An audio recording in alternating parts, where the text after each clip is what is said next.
وأكون للخير العميم مثالا. Yang ketiga, ya, yang kita harus mengerti, yaitu adalah bagaimana di dalam kita mencintai seseorang karena Allah Subhanahu wa taala, yaitu adalah kita berkomitmen kuat untuk senantiasa menutupi aib ataupun dosa yang dilakukan sama saudara kita. Ya. Ini merupakan konsekuensi logis dari pertemanan kita. Sehingga ketika kita mengetahui tentang aib saudara kita yang kita cintai karena Allah, maka kita wajib untuk menutupi aib itu. Bukan hanya kepada teman yang kita cintai karena Allah, bahkan kepada sesama muslim secara umum, kita ini wajib menutupi aibnya. Man satara musliman satarahullahu yaumal qiyamah. Siapapun yang menutup aib kesalahan dari saudaranya, maka Allah akan menutupi aibnya dan kesalahannya pada waktu hari kiamat. Itu sebuah janji yang luar biasa yang datang dari Allah Subhanahu wa taala. Ini merupakan sebuah janji yang besar. Sebuah janji yang memberikan kepada kita sebuah keagungan pada waktu hari kiamat. Ketika pada waktu hari kiamat disebutkan di dalam surat At-Tariq, yauma tublas sarair, bahwasanya pada hari itu semua rahasia itu diperlihatkan oleh Allah. Tapi ada orang-orang yang Allah tetap jaga. Rahasianya, aibnya itu tetap dijaga oleh Allah. Siapa mereka itu? Mereka yang mampu ketika di dalam mereka bermuamalah, ketika mereka di dalam berinteraksi kepada hablum minan nas, mereka itu kalau melihat sebuah aib, mereka kalau melihat sebuah kesalahan, maka mereka menutupi aib itu, menutupi kesalahan itu, supaya tidak tersingkap dan tidak diketahui lebih banyak orang. Dan Allah paling senang orang yang semacam ini. Ini menunjukkan kepada kita betapa sempurnanya Allah ketika mengampuni hambanya. Makanya sampai ketika seorang muslim melihat aib muslim yang lainnya, karena muslim yang lainnya melakukan dosa dan melakukan maksiat, itu pun perintahnya Allah yang menjadi objek kemaksiatan, dia pun memerintahkan kita untuk menutupi aibnya. Tutupi aibnya. Ya. Jangan justru kita ketika mendapati hal semacam ini terjadi itu malah justru menjadikan kita justru mengumbar dan membuka aib itu kepada orang lain. Yang namanya aib sudah tutup. Dan kita sering sekali diuji oleh Allah tanpa kita sadari atau kita sadari. Kita sering diuji. Kadang kita melihat aibnya guru, kadang kita melihat kesalahannya teman, kadang kita melihat aibnya sahabat. Sebagaimana sahabat ataupun teman kita atau guru kita melihat aib dan kekurangan kita. Dan kita sering diuji oleh Allah. Ketika kita melihat aib dan kekurangan pada saudara kita, lalu kita diuji oleh Allah dan dilihat oleh Allah. Apakah orang ini akan terus menutup aib yang dia ketahui, ataukah dia nanti bocor di tengah perjalanan hidupnya? Makanya saya sering mengatakan, mengetahui aib itu berat. Kenapa mengetahui aib itu berat? Karena sepanjang hidup kita harus tertuntut untuk menjaga aib itu sepanjang hidup yang kita harus lewati. Berat sekali. Ya, mendapatkan aib itu berat. Makanya orang yang beriman, cukuplah mereka itu beriman, kalau dia mengetahui ada satu aib, dia tidak tertarik untuk membuka telinganya, kecuali dia menutup rapat telinganya. Misalkan dalam contoh kasus real kehidupan, Mbak, ini ada kisah ini loh Mbak tentang Ustadz atau tentang fulanah gitu. Apa sesuatu, Mbaknya mau tahu nggak? Aib nggak? Aib nggak mau saya. Tutup telinga kita. Ini cukuplah orang disebut baik. Kenapa dia menutup telinganya? Orang yang baik itu dikatakan para ulama salaf, ketika dia mendengar aib saudaranya dia menutup telinga, karena dia tahu tanggung jawab yang besar ketika dia mendapatkan aib temannya dia ketahui. Dan akhirnya sepanjang hidupnya dia harus menjaga terus aib itu. Supaya aib itu tidak keluar dari lisannya untuk menjadi bom waktu yang bisa meledak kapan saja. Ya.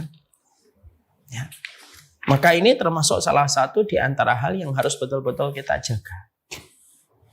Ya. Dan ini berat. Makanya terkadang kita harus paham. Jangan suka menceritakan rahasia kita kepada orang. Kalau kita tahu bahwasanya menjaga rahasia itu tidak gampang. Apalagi rahasia itu kalau sudah berkaitan aib. Wa idza asrarta asiralaka. Kalau kamu menceritakan rahasia, kamu akan menjadi tawanan orang yang tahu rahasia. Udah nggak usah. Udah ngadu aja sama Allah.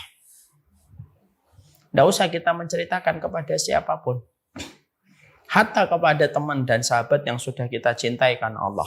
Mencintai seseorang karena Allah, tidak selazimnya kita menceritakan semua rahasia yang ada pada diri kita. Dan tidak selazimnya kita menceritakan semua aib yang pernah kita lakukan kepada saudara kita. Kalau kita mencintai karena Allah. Karena apa? Sekalinya kita menceritakan aib kepada saudara kita hanya untuk mengejar sebuah status plong di dalam dada kita, maka kita akan menjadi tawanan untuknya dan dia pun harus menjaga apa yang dimasukkan pada dadanya ketika mengetahui tentang aib saudaranya. Dan itu berat.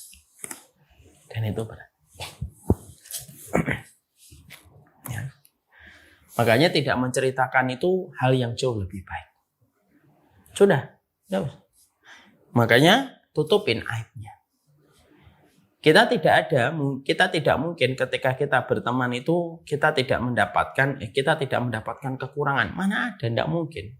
Ibu-ibu berguru sama siapapun, tidak mungkin ibu tidak mendapatkan kekurangannya, orang yang mengajari kita. Kita berteman dengan siapapun, tidak mungkin kita tidak mendapatkan kekurangan dari teman-teman yang kita cintai karena Allah. Mustahil kita menjalin hubungan hablum minan nas, mustahil kita menjalin hubungan sesama manusia lalu kita tidak mendapatkan aib, kekurangan yang melekat pada dirinya. Tidak mungkin. Sebagaimana tidak mungkin ada aib yang melekat pada diri kita.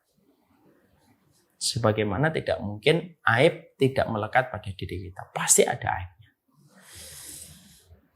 Makanya sampai kita mendapati perkataan dari Fudail bin Iyad. Man talaba akhon bila aibin baqiya bila akhir. Makanya sampai ada sebuah kata-kata dari Fudail bin Iyad. Man talaba akhon bila aibin. Siapapun yang dia mencari teman, siapapun yang mencari sahabat. Bila aibin, di mana dia syaratnya ketika mencari teman dan mencari sahabat itu yang tidak ada aibnya, tidak ada salahnya. Baqiya bila akhir. Pasti sepanjang hidupnya dia tidak akan pernah menemukan orang yang layak menjadi sahabatnya. Karena nggak mungkin mencari orang itu yang bersih dari aib. Wa ayun nasi tasfu masyaribuhu. Wa ayun nasi tasfu masyaribuhu itu ada sebuah kata-kata bijak dalam bahasa Arab. Kalau kamu minum, memastikan minuman itu harus bersih, tidak ada satu pun kotoran sedikit pun. Domi tawai, kamu akan haus. Kenapa? Karena tidak mungkin ada minuman itu yang betul-betul 100% bersih. Gak ada sedikit pun kumannya dan kotorannya sedikit pun, tidak mungkin. Pasti tetap ada kotoran-kotorannya. Dan kalau kamu minum standarnya harus bersih dulu 100% baru kamu minum, sepanjang hidup kamu akan kehausan. Itu kata bahasa. Jadi yang namanya berteman itu memang begitu. Inna likulli syai'in maziyah. Segala sesuatu pasti ada lebihnya, segala sesuatu pasti ada kurangnya. Kalau kata-kata ibu saya dulu, sangat enak sekali kalau saya dengar. Waktu saya kecil itu, ibu saya selalu bilang, Nang, kekancan itu ninggal gowo. Kekancan itu ninggal gowo. Kekancan itu pertemanan. Itu pasti ninggal gowo. Ada yang diambil, ada yang ditinggal. Artinya ada kelebih dan kurangnya. Itulah yang kita harus kita pahamkan terus kepada diri kita.